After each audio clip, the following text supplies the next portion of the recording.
Hey guys, what's going on? It's Ash here coming at you today in Raid Shadow Legends. Hopefully you guys are doing well. You guys hate these videos, aka I get the most disagreements, the most hate in the comments when I do videos that are negative about any champions out there. First, today's video is brought to you by Gemstone Legends, a new free-to-play RPG match 3 game that's both challenging and fun to play. Now, normally I don't even like match games, guys, but this one definitely broke the mold. In Gemstone Legends, you can choose from more than 200 different champions representing 6 different factions with 5 different tiers. We have uncommon, common, rare, epic, and legendary champions. This game is free to play and is available on iOS and Android devices. You can check out my link in the description below. Click on the special links, enter my code, and get an amazing starting pack to help you on your journey in this game. Do you guys like dragons? Well, I do. You can see them flying in right now. In Gemstone Legends, you're a dragon rider. You can choose from different dragons that accompany you in each battle. Different roles such as healing, dealing damage, debuffing, and more. There is a PvP mode, there is a guild mode where you can team up against bigger bosses, and as you just saw on the screen, you can equip different artifacts and specialize and hone in on particular abilities. There are also scrolls, which I will open up right now for you guys to check out. And speaking of scrolls, guys, download using my special code, which is #ASH#. Again, #ASH#. Once you enter the game, and you guys will be able to get some scrolls of your very own. As a matter of fact, check out all the rewards that I have in store for you guys. Install now using my personal code #ASH# and get 2 million coins, 20 gold scrolls, 30 silver scrolls, and 500 gems, guys. Thank you so much to Gemstone Legends for sponsoring today's video. Don't forget that link in the top line of the description. Now back to the video. But harkening back to a video I did a couple weeks ago, talking about one of the major mistakes I've made and what I've come to realize through playing my free-to-play account is your resources, you know, they're so finite in this game, right? You cannot spread yourself too thin. I feel like I've repeated that ad nauseum lately here, especially on my free-to-play account series. So what I thought I'd do now is, with this new perspective, basically meaning that even on my free-to-play account, which I am on right now, if you look at my champion collection, I've still been able in just a couple months to collect a lot of decent champions I haven't even have enough resources into, you know, developing, leveling up, ranking up, etc. Champions like Belluar, champions like Haikatoon. So it's given me a newfound respect for really investing in a champion, right? Is it gonna be a big mistake to use a bunch of food, of time, of resources to get these rare champions and some epic champions and some legendary champions? If you want me to repeat this video on those rarities, I'm happy to do so. Is it worth investing in these champions? The answer is going to be no. So that leads me to today's video, basically looking back on champions that I have really liked in a vacuum in the past. And I'm actually gonna go ahead and through my YouTube channel and delete one of these guides on one of these champions because I can no longer stand by the information. Not because I was wrong. I actually think the guide is a great guide on these champions. However, when you look at these champions, even as a free-to-play, let alone my main account, they're not worth the incremental upgrade on top of what you already have access to. I'm talking about champions that you can farm in campaign or free champions. Your starting champions mixed with champions you can easily pull out of mystery shards or ancient shards when you do open them. I think that these champions are solid, but they're top 20 tier list champions. Top 20 champions who I would recommend you guys hesitate before upgrading. I would not upgrade these champions unless you are already progressed enough in this game where you're able to clear all the dungeons, you're doing well on Doom Tower, etc., and now you're focusing mainly on developing teams for faction wars. Now, even in faction wars, these champions that I'm going to list off today, with the exception maybe of 1 or 2, which I will mention as I go through this, probably not even going to be sufficient to help you clear faction wars level 21. So you can ask yourself, why would you be investing in the mid game or the end game if they're not going to help you in that regard either? Anyway, what a long preamble. Welcome to the video, guys. Hopefully you're all doing well this Tuesday. All right, so let's start out with, and again, all these champions are going to be good, right? So newsflash, they're all going to be solid champions, but I'm just not advising you guys waste your resources on these champions. And the first one's Spirit Host, and I know this, so I can feel the people typing right now. As Spirit Host is a great champion, Ash, you're crazy. Spirit Host is a great champion in the beginning of this game, but why would you waste your resources in upgrading a champion that you can only use in the beginning of this game? That's the question that I asked myself on my free-to-play account. I'm putting my, well, I was gonna say putting my money where my mouth is, but that would be a mixed up expression because I'm putting no money into this, but I'm putting a lot of thought into it, right? Dark Gift is a great ability on a 5-turn cooldown though. Removes all debuffs from all allies, then places a block debuffs buff on all allies for 1 turn. It's kind of a cool niche ability to have in the arena in the early game. It's, removing all debuffs from all allies, one of my favorite abilities in this game. But on a 5-turn cooldown after you book her out, you're gonna scale much better only after a couple months. So why invest a bunch of resources into this champion for this one ability mainly?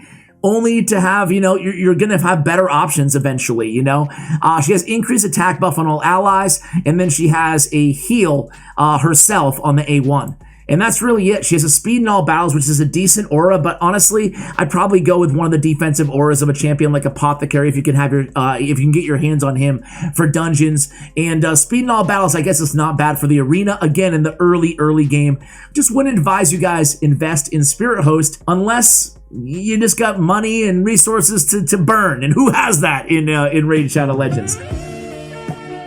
Next up is going to be one of the exceptions, talking about champions who are only viable in Faction Wars, or who are not viable in Faction Wars. Veteran is actually a champion you can run in Faction Wars Orc level 21 because he's one of the only Orcs non-legendary that has a consistent decrease attack. So decrease attack is nice to have here on his A1, but other than that, guys, he's just not a champion. His kit is awesome in very weird because of his A3. Let me talk you through it. On his A1, he has that decrease attack. Again, very nice to have for Faction Wars against the red boss.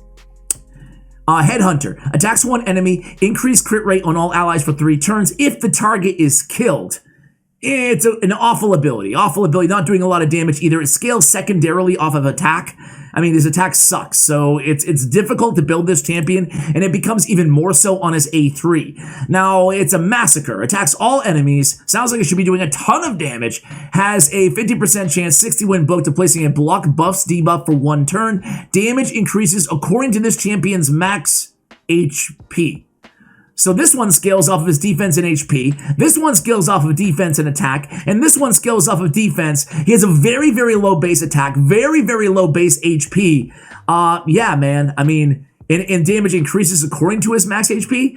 It's so hard to scale HP on this champion. He's not really a damage dealing champion. He deals a decent amount of damage, don't get me wrong, but he's not worth building just to be a defensive / HP damage dealer on his A3 ability. The only reason I'm maxing him out again is for Faction Wars, and that would be in the mid to the end game that you would be like, concentrating on a champion like this just for that one usage. When it's easier to actually farm, champions like towards the end game. Anyway, third one's going to be another niche champion who, man, I can feel it now, guys. You guys are not going to be a fan of this one.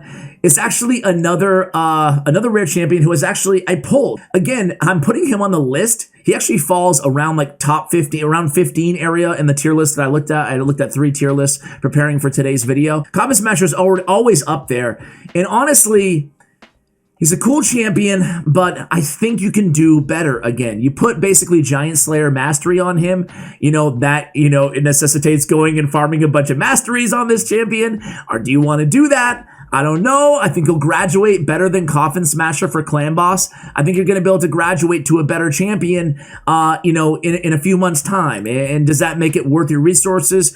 Only you can answer that. Only you know your account best. But for me, the answer is no. Now, the good thing about this champion is his damage does scale on HP, and he has a lot of HP, 21k. I think that's the second most HP, or maybe the first most with Doom Screech, right? For a rare champion. Either way, he has an HP burn on his A2, and then on his A1, he has a decreased attack on a 3-time hitter. Now, he can put out a pretty ridiculous amount of damage against Clan Boss only, really. He's a niche Clan Boss champion, provided the affinity is not force. But again, 3 hits with Giant Slayer on his A1, scaling off of HP, and then the HP burn on the A2 is solid. HP burn is only for 2 turns, and it's on a 4-turn cooldown. If it was on a 3-turn cooldown, this HP burn, I would definitely invest and build this champion. His passive decreases the damage enemies inflict with AoE attacks by 5%. So it's not a ton, but it's something. It's better than nothing, right? But at the end of the day, am I going to invest in just a slightly above average damage dealer for Clan Boss with the HP burn on a 4-turn cooldown? I've made the decision no. That's why I'm including him on this list. You know, I think he's a fine champion, but even as a free-to-play, I just don't see the need in building him out. You know, I think that I can get decent epic champions here and there. You know, I can get my daily login reward champions, and it all comes down to the same thing. I'd rather focus my resources on Bellower or somebody like that. And if you're a pay-to-win player, like if you might be watching this video and be like, dude, I'm not even free to play. What do I care? I'll build them out. Who cares? If you're a pay-to-win, then just pull better champions. You know what I'm saying? The next one is Gear Grinder. So a lot of people are very, very high on Gear Grinder, and unfortunately, thanks to, you know, I'm just going to make more of you guys hate me this video. I'm not a fan of Gear Grinder. So on his A1, he has a continuous heal on himself if the attack is critical. The weak version of continuous heal, whatever. On the A2, heals all allies by 15% of their max HP on a 3-turn cooldown. If this was a 2-turn cooldown, I think it'd be, you know, much, much better. Or if it was 25% of the max HP, or if it was 15% of his max HP. But this heal's not that great. It's just not. And that's all he does other than revive. And revive is a big other than, but he can a small version continuous heal on himself and a heal on their max HP. I don't know. That's his whole kit before the revival. And the revival is really nice to have. It's nice to have these rare revivers in the game, Reliquary Tender being a billion times better than him. But of course, you know, still difficult to get, both being void rare champions. However, revives a dead ally with 50% HP and 50% turn meter. Listen, they're adding a ton of revival champions to this game. It seems like every single new batch of champions. If you don't have a reviver like me, I don't have a reviver. Even if I pulled Gear Grinder, I would not invest, man. I just wouldn't invest. He's not putting out much damage at all. He's a healer who doesn't heal a ton. He's a slower champion overall. I'm just not big on Gear Grinder. Even if you need a reviver, again, 180 days, you'll have Still the Drakes, you know, for free. Me personally, he's just not my jam. Just not my jam, Gear Grinder. I'm sure some of you guys who just built him are going to disagree with me, but I can only be true to myself, guys. And the next one is the champions that I messed up on, really. Now, I'm still a big fan of Khazar Deepheart. He's a really cool champion. He's not on my list. He's not. I mean, the other two are dwarves, though. A hard-hitting AoE attack with a full meter, a turn meter, excuse me, filler. A full meter, what? Has an increased attack buff on all allies for 2 turns. Then attacks all enemies with a weak version, decreased defense. This is great ability, great champion. However, Dilgal. So, dude, I'm shocked at how high people rank Dilgal. He's a cool champion. He's a decent champion. But man, people are so high on him. And I'm not sure if I understand. As somebody who has maxed him out, done a full guide on him, and spoke pretty well about him because he's one of those champions, like both of the final champions in today's video, who's decent, good even, but not worth building, in my opinion. You know, like, you can do better even as a free-to-play. You'll get better epics than to put a ton of resources into building out a Dilgal, 6-starring him, you know, etc., unless you really need help for faction wars. And again, even in faction wars, Dwarf is so difficult. I think you're going to need more than Dilgal. I think you can beat Dwarf 21 with Dilgal, but to say he's going to make a big effect, a big profound difference on your team, I would be lying if I said that to you guys, at least on the end game faction wars, which, you know, you might be saying, I'm not even near end game faction wars. It doesn't matter. You should always be thinking about, okay, who's my faction wars team going to be? How many of these slots do I have filled right now? Because I know I'm going to need 5 eventually to complete that faction crypt. Anyway, decreased speed on his A1, decreased accuracy on a 2-time hitter on his A2. Now, this shot spray is what I think really attracts people to this champion. An AoE ×2 with the decreased accuracy. Solid for spiders, a solid ability overall, does not do a lot of damage, does a little bit of damage, as these multiple hitter AoE attacks tend to do in this game. But are you building this champion just to have a okay damage dealer put out decreased accuracy? Because that's what it really comes down to, aside from the decreased defense here on a 4-turn cooldown on his A3. If this is a 3-turn cooldown or a 100% chance of landing, which it's not bad because it is each hit, then I'd like him a little bit more. But still, you're looking at a 65% chance of landing decreased defense on 3 hits for 2 turns on a 4-turn cooldown when you book him. So am I booking this guy for what? A decreased defense against bosses only? That is kind of RNG based depending on where he is on the turn, on the cycle, on this ability. For me personally, he's not a bad champion. He's really not. But I am not investing. I'm not investing. And Avare the Alchemage, the guy who I always pick on, is the same thing as Dilgal. Again, a champion who could probably help you get to Faction Wars 2021. But, you know, where are you running Avare the Alchemage? I have him on this account and I'm not building him, you know, just like a couple of these champions. He has a poison on the A1. It's a small chance at landing, but maybe as a part of a counterattack team for Clan Boss, you can make a case. Attacks all enemies. Has a 100% chance when booked of placing a decreased attack for 2 turns. Also places a decreased speed debuff for 1 turn on targets under poison. So, not gonna lie, having the 100% when booked, 20, 30, 40, on a 3-turn cooldown, decreased attack is solid if you don't have a decreased attack champion on your team. There's a lot of decreased attack champions in this game, and they just get better as you scale into rarities. So I'm imagining that you'll eventually get your hands on a better epic decreased attack AoE champion, but, you know, just my thoughts on that. Vitalizing Potions, 4-turn cooldown, fills a turn meter of all allies, heals all allies by 15% of this champion's max HP. Cool, but it takes 2 books to get it down to a 4-turn cooldown. Is this a difference-making support ability on a 4-turn cooldown? My answer to that is no. I'd rather invest in a champion, honestly. Not even a champion like him, really, in any regard. But these are the decisions you have to make, right? And just a simple champion like... Wait. Where is she? Okay, where am I? I'm Dark Elves, Demon Spawn, Ash, Demon Spawn. Just a simple champion like Diabolus, being one of the fastest champions, rare champions in the game at 110.